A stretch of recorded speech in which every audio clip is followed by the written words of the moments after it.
두드리다, 그루오, 낙하라는 말은 죽일 목적으로 때리다라는 뜻이에요. 노크하다라는 말이 아니라니까요, 단순히. 그리고 마태복음, 누가복음 공히 문이라는 단어는 없어요. 원문 한번 찾아보세요. 문이 열린다라고 개역성경에는 적혀 있지만 원문에는 문이라는 단어가 아예 없다니까요. 그러니까 문을 두드리라가 아니에요. 그냥 뭔가를 두드려라예요. 죽일 목적으로 두드려라, 이런 뜻이에요. 그러면 무엇을 두드리라는 걸까요? 설마 문을 살해할 목적으로 두드리라는 건 아니겠죠. 그 두드림의 대상은 따로 있어요. 뭘까요? 혹시 이런 생각 안 드세요? 세상 사람들이 살해할 목적으로 두드려서, 구약에 보면 뭘 자꾸 두드리라고 그러죠, 하나님이. 반석을 두드리라 그래요. 근데 그 반석은 신약으로 오면 예수라고 이야기합니다. 보세요. 세상 사람들이 살해할 목적으로 두드려서, 그 단어는 채찍으로 치다라는 뜻도 있다 그랬어요. 채찍으로 쳐서, 또 살해할 목적으로 치다라는 뜻도 있다 그랬습니다. 살해할 목적으로 쳐서 결국 살해해버린 어떤 분을 거기에 넣어보면 어때요? 우리 개역성경은 문이라고 해놨는데 그 문은 아닙니다. 뭘 두드렸다예요. 두드려라, 그럼 열린다 그랬단 말입니다. 바로 그 두드림의 대상은 예수 그리스도인 거예요. 그걸 두드리면 뭔가가 나와요. 뭡니까? 생수가 나온다 그랬어요. 반석을 두드리면, 그게 그 단어예요. 두드리면. 생수는 뭐래요? 근데 예수님이 요한복음에서 성령이다 그런다니까요. 근데 조금 아까 또 야, 어떻게 구하는 자에게 그 성령 안 주겠니? 그랬잖아요. 예수님께서도 당신을 양의 문이라 그랬죠. 그거 두드리는 거예요. 우리가 그 자신이 바로 두드림의 대상이다라는 것을 스스로 밝힌 거예요.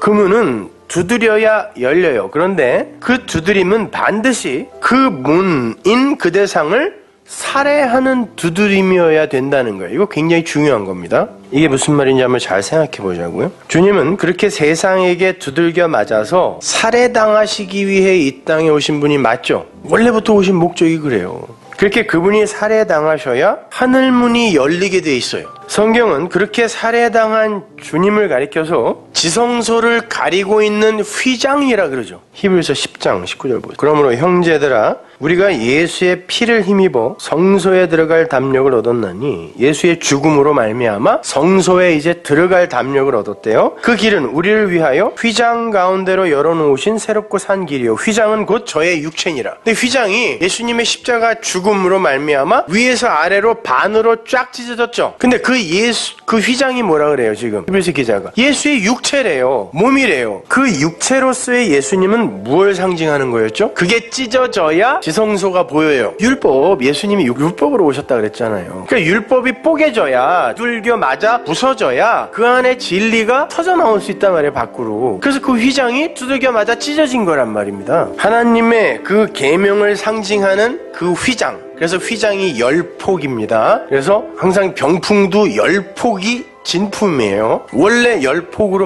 만들게 되어 있었어요. 뭘 가리는 것, 이런 의미로. 하나님의 율법이 하나님의 지성소로 가는 길을 오히려 막고 있는 거예요. 이렇게. 그게 휘장이었어요. 10폭으로 막고 있어요. 10계명 의미하는 거죠. 그러니까 성경을, 말씀을 법으로, 율법으로 보게 되면 지성소는 막히는 거예요. 감추어진 게 되는 거예요. 그래서 예수님이 그 휘장으로 오셔서 10계명 율법으로 오셔서 언약의 기둥 위에서 찢어진 거예요. 반으로. 다섯으로 찢어진 거라니까요. 그랬더니 율법이 깨져버리고 그 안에 진리인 지성소가 드러났단 말이에요. 그래서 다윗이 물맷돌 5개, 돌은 항상 예수 그리스도를 의미한다 그랬죠, 구약에서. 근데 5이에요. 물매가 무슨 말이라 해서 물매. 휘장이란 단어예요, 그게. 그러니까 휘장 5개인 돌로 아무도 무너뜨릴 수 없었던 골리앗을 쳤더니 그게 무너지는 거라니까요. 자, 그렇게 율법으로 오신 예수가 찢어지고 율법의 문이 부수어지고 지성소의 은밀한 것이 이렇게 드러난 거예요. 그러기 위해서는 반드시 세상에 하나님 살해 사건이 먼저 일어나야 돼요. 예수가 그렇게 안 죽으면 안 된다니까요. 세상이 그 하나님을 두들겨 패서 죽여버려야 돼요. 두드려서. 살해할 목적으로 두드려서 그를 죽여야 된다니까요. 그건 필연적인 과정이며 필수적인 항목인 거예요. 일어나지 않을 수도 있었던 것이 일어난 게 아니라니까요. 그래서 베드로가 아니 무슨 소리예요. 그런 일이 일어나면 안 되죠. 그랬다가 이 마귀 새끼야라는 욕을 먹은 거야. 하나님에게. 사단아, 그게 하나님의 일을 대적하는 거야 라고 얘기했다니까요. 그런 세상의 하나님 살해 사건을 통해서 인간과 세상의 그 한계가 폭로되는 거예요. 너희들의 율법적 열심은 결국 하나님을 죽이는 거야. 왜? 그분의 은혜와 사랑을 거부하는 거니까. 우리도 할 수 있어요니까. 결국 그분을 죽이는 거야. 살해하는 거야 라고 그들의 실체가 폭로되는 게 세상의 하나님 두드림이에요. 죽이는 거예요.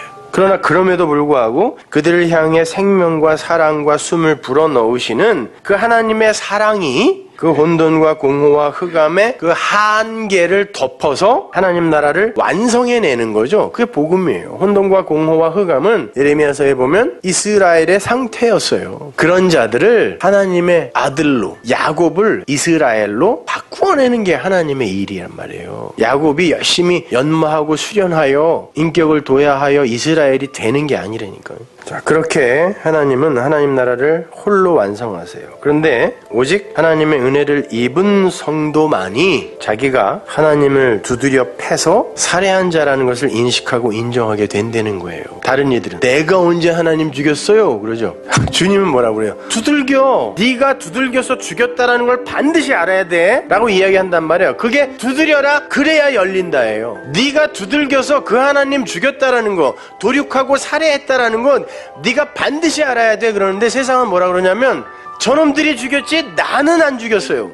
내가 만약에 그 자리에 있었으면 내가 살신성인을 해서라도 막았을 거라고 이렇게들 얘기한다니까요. 그게 오늘날 율법주의며 인본주의예요. 하나님을 향하여 이 목숨 바치겠다는 거. 그 목숨 바쳐서 하나님을 어떻게 보호하냐고. 그 목숨이 뭔데? 하나님은 그거 죽은 거라 그러는데 자기는 죽어도 살았대요. 그리고 이걸 바치겠다는 거야. 하나님은 죽었다는데. 내가 죄인 중의 괴수가 맞습니다. 내가 하나님 살해범 맞습니다. 이 고백을 성도는 반드시 해야 되는 거고, 그리고 그 일은 반드시 필연적으로 일어날 수밖에 없었다는 것을 인정하게 돼요. 그래야 내가 누구인지 폭로가 되고, 그럼에도 불구하고 우리를 덮으신 하나님의 사랑이 무엇인지를 우리가 알 수 있게 된단 말입니다. 그걸 자기 부인이라 그러죠. 맞아요. 제가 하나님 살해범 맞습니다. 라는 게, 그렇게 되면 율법으로서의 예수, 행동 강령으로서의 성경, 섬김의 대상인 성전, 그것이 나로부터 사라지게 되죠. 우리가 그걸 모르면 예수나 성전은 나에게 섬김의 대상이 되고 성경도 나의 행동 강령이 된다니까요. 그러면 그거 열심히 해서 죽는 거예요. 그러나 내가 바로 그 하나님 살해범입니다. 그런 내가 무엇을 할 수 있어요? 하나님이 나에게 은혜를 덮어주셔야죠. 하나님이 나에게 사랑을 부어주셔야죠. 라고 나를 부인하게 될 때 비로소 내가 살아나는 거라니까요. 자, 그걸 두드린다라고 하는 거예요. 반석인 예수를 두드려야 생수이신 성령, 그리스도가 터져나오는 거예요. 그래서 제가 반드시 예수를 죽여라라고 이야기하는 거예요.